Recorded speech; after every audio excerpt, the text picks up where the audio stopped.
အမေရိကန်ဟာရခိုင်ပြည်နယ်နဲ့အနီးဆုံးနေရာတစ်ခုမှာစစ်စခန်းတစ်ခုတည်ဆောက်ပြီးဘင်္ဂလားဒေ့ရှ်စစ်တပ်နဲ့ပူးပေါင်းစစ်ဆင်ရေးတွေကိုရခိုင်ပြည်နယ်အတွင်းမှာမကြာခင်မှာဆောင်ရွက်သွားတော့မှာဖြစ်ပါတယ်။အမေရိကန်ထောက်ခံမှုနဲ့မြန်မာစစ်အုပ်စုကိုဖြိုချဖို့ရခိုင်ပြည်နယ်အတွင်းတိုက်ပွဲဝင်နေတဲ့တိုင်းရင်းသားလက်နက်ကိုင်အဖွဲ့တွေဖြစ်တဲ့ Arakan တပ်မတော် AA နဲ့ချင်းမျိုးသားတပ်မတော် CNF နှစ်ဖွဲ့ကိုဘင်္ဂလားဒေ့ရှ်တပ်မတော်ကလျှို့ဝှက်အကူအညီတွေပေးသွားမှာဖြစ်ပါတယ်။ဒီထဲမှာထောက်ပံ့ပူဆောင်ရေးdrone စနစ်နဲ့ပစ္စည်းတွေနဲ့ဤပြူဟာအထောက်ပံ့တွေကိုအဓိကထောက်ပံ့ပေးသွားမှာဖြစ်ပါတယ်။မြန်မာစစ်အုပ်စုကိုဖြိုချဖို့မြန်မာနိုင်ငံအနောက်ပိုင်းမှာတိုက်ပွဲဝင်နေတဲ့ AA နဲ့ CNF ကိုဘင်္ဂလားဒေ့ရှ်ရဲ့တပ်ခွဲ3ခုဖြစ်တဲ့တပ်မ10 19နဲ့24အစရှိတဲ့တပ်ခွဲ3ခုကနေထောက်ပံ့ပေးသွားမှာဖြစ်ပါတယ်။ဒီလိုအကူအညီတွေပေးရမှာစစ်ဝင်ကူတိုက်ပေးမှာမဟုတ်ဘဲလိုအပ်တဲ့ဤပြူဟာနဲ့စစ်လက်နက်ပစ္စည်းတွေကိုသာထောက်ပံ့ပေးသွားမှာဖြစ်တယ်လို့သိရပါတယ်။အခုဆိုရင်ရခိုင်နဲ့အနီးဆုံးနေရာဖြစ်တဲ့ဘင်္ဂလားဒေ့ရှ်ပိုင်တက်နက်ဒေတာမှာထောက်ပို့စကန်ကြီးတစ်ခုကိုစတင်ဆောက်လုပ်နေပြီဖြစ်ပါတယ်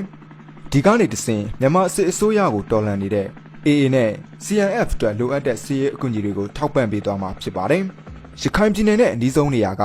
Coast Bazar လေဆိပ်ကိုလည်းအဆင့်မြင့်တင်မှုတွေပြုလုပ်နေပြီးနောက်ဆုံးအဆင့်ကိုတောင်ရှောင်နေပြီလို့သိရပါတယ်။အမေရိကန်ဟာအရင်ကလည်းမြန်မာနိုင်ငံရဲ့ဟန်ဂျီကျွန်းကိုကျွန်းတို့မှာစစ်ခြေဆိုင်စခန်းတွေအဖြစ်အသုံးပြုဖို့ကမ်းလှမ်းခဲ့မှုတာရှိပါတယ်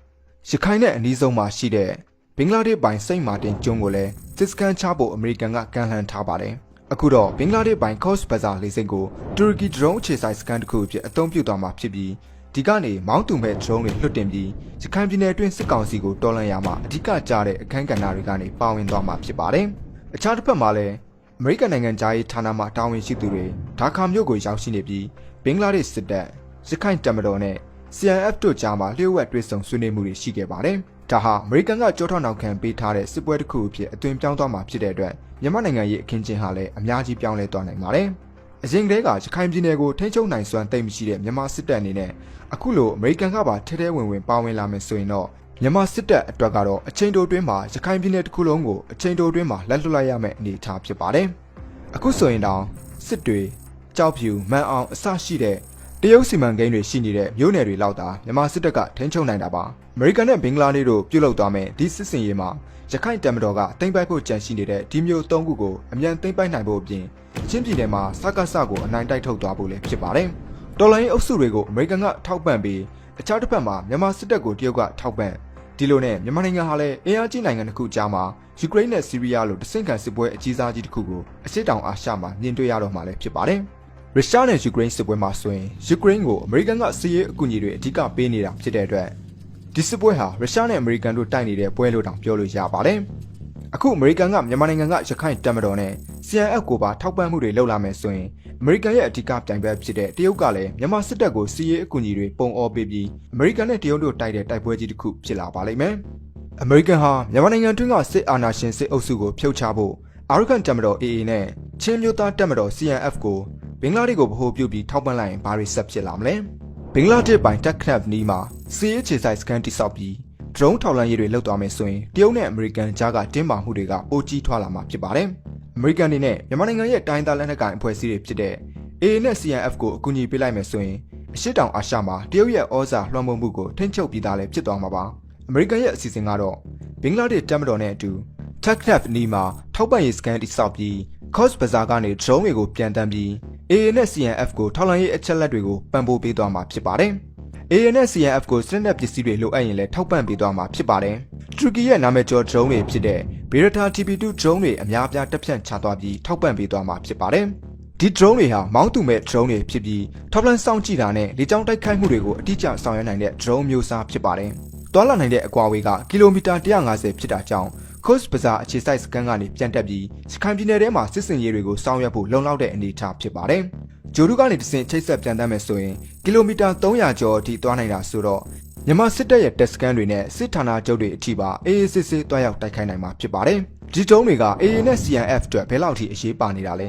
။ဘင်္ဂလားဒေ့ရှ်အစိုးရဟာ Bayraktar TB2 drone တွေကိုတူရကီကနေဝယ်ယူထားတာတွေရှိသလိုနောက်ထပ်လည်းအများများဝယ်ယူသွားဖို့ညှိနှိုင်းမှုတွေလုပ်နေတယ်လို့သိရပါတယ်။ဒီတုံးတွေနဲ့Coast Bazar မှာတက်ဖြန့်ချထားပြီး AA နဲ့ CNF ကိုကူညီပံ့ပိုးပေးသွားမှာဖြစ်ပါတယ်။သတင်းချက်လက်ထောက်လှမ်းတာနဲ့လေကြောင်းတိုက်ခိုက်မှုတွေကိုအဓိကပြုလုပ်သွားမှာဖြစ်တယ်လို့သိရပါတယ်။မြေပြင်ဒေသကြမ်းတက်တဲ့ချင်းပြည်နယ်နဲ့ရခိုင်တို့မှာကိုပြောင်စွမ်းရည်မြင်မှာတိုက်ခိုက်မှုလည်းတိကျအချင်းကြာမြင့်စွာစစ်စင်ရေးတွေကိုလည်းဆောင်ရွက်နိုင်တဲ့ဒီ drone တွေဟာ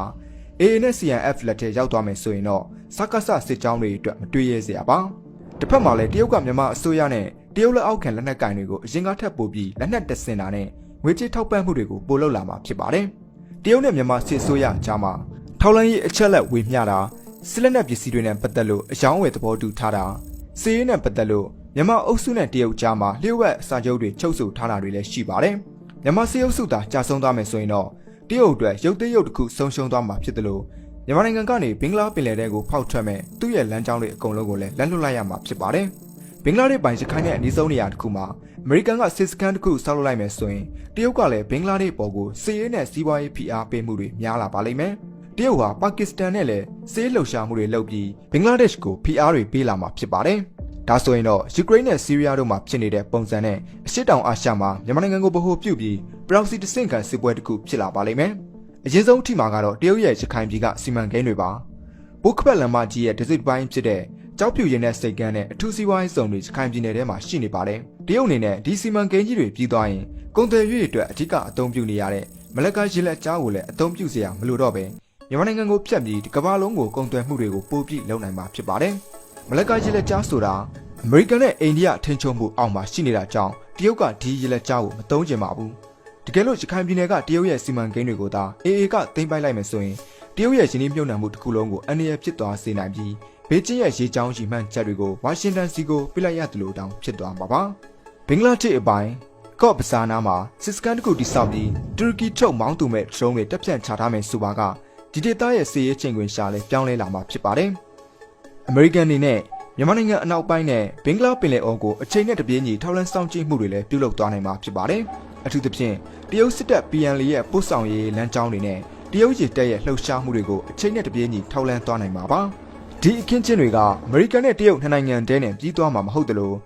ုမြန်မာနဲ့အိန္ဒိချင်းနိုင်ငံတွေကိုအကုန်ထိခိုက်လာမှာပါအိန္ဒိယဟာလည်းဒီကိစ္စတွေနဲ့ပတ်သက်လို့စိတ်ပူလာပါလိမ့်မယ်။ဘာကြောင့်လဲဆိုတော့ငကိုကလေးကတရုတ်ပါကစ္စတန်တို့နဲ့ပြည်ပခါတွေဖြစ်နေတဲ့နိုင်ငံအဖို့အခုလိုမျိုးဘင်္ဂလားဒေ့ရှ်ကလည်းစစ်ရင်အားကြီးထွားလာမယ်။မြန်မာကလည်းမတည်ငြိမ်မှုတွေပိုဖြစ်လာမယ်။ဒါတွေကြောင့်အိန္ဒိယအတွက်လည်းအဆင်ပြေမှာမဟုတ်ပါဘူး။ထိုင်းနဲ့လာအိုကမ်ဘောဒီးယားတို့ကလည်းသူတို့နိုင်ငံတွေကိုစစ်ပေးရှောင်ဒုက္ခသည်တွေအများပြားဝင်ရောက်လာမှာကိုကြည်ပြူကျင်ကြမှာမဟုတ်တယ်လို့မြန်မာကနေတစင်တွင်းကုန်နဲ့စွမ်းအင်လိုမျိုးအရာတွေကိုဈေးပေါပေါနဲ့ရနေတဲ့နိုင်ငံတွေအတွက်လည်းအဆင်ပြေတော့မှာမဟုတ်ပါဘူး။နောက်ထပ်အခြေအနေတစ်ခုလည်းရှိပါတယ်။ဒါကတော့ရိုဟင်ဂျာတွေကိုနေရပြန်ပို့မယ်ဆိုတဲ့ကိစ္စပါ။ရိုဟင်ဂျာအယောက်8000ကိုရခိုင်ကိုပြန်ပို့မယ်ဆိုတာကအမေရိကန်နဲ့ဘင်္ဂလားဒေ့ရှ်ကြားကနိုင်ငံရေးအရာအောင်မြင်မှုဖြစ်ပေမဲ့ရခိုင်မှာကငြင်းချမ်းမှုမရှိသေးတဲ့အတွက်လုံခြုံမှုတော့ရှိအောင်မှာမဟုတ်ပါဘူး။ဒီအခြေအနေတွေဟာအမေရိကန်အတွက်တော့တရုတ်ရဲ့ဩဇာကိုချိုးဖျက်နိုင်ဖို့အကောင်းဆုံးအချိန်ဖြစ်ပေမဲ့နိုင်ငံရေးဖျက်ဆီးမှုဒုက္ခပြဿနာနဲ့စီးရဲအနေရတွေကတဖြည်းဖြည်းနဲ့ပုံမှုကြီးထွားလာမှာကတော့အသေးချပါပဲအခုဆိုရင်တော့